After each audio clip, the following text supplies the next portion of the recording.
So we're back to working on one of these SelectaVision Videodisc players, CED players.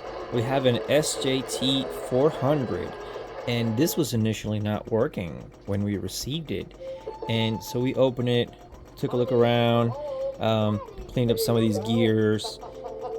We also reseated the stylus, and it's now, as you can see, it's reading. So I don't know if you can tell on the video, but we got a bit of wobbling, which is producing some noise. So that's going to be our next project for this unit. We need to find out why it's doing that. Hopefully it's something that can be fixed. Of course, these units, as old as they are, finding parts for them is becoming harder and harder and harder. There's a very small dedicated group of enthusiasts for these. So let's see if any of the other functions are working. Okay, so we rewind it. Letting us fast forward. Oh, awesome. The object in football.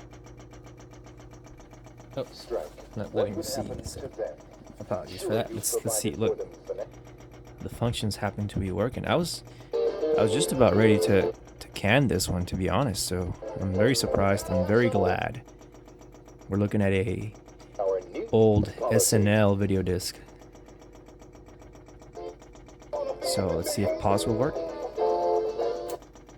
And it does. Now, one thing that we'll also need to fix on it is going to be the eject.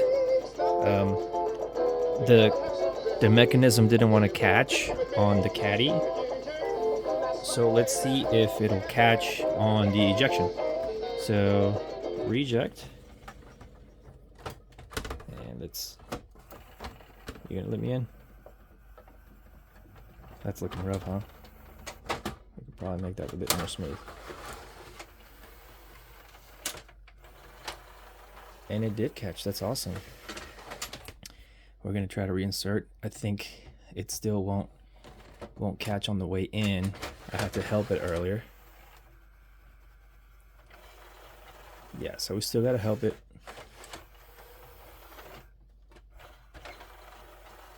But at least we're making progress on it, so that's good.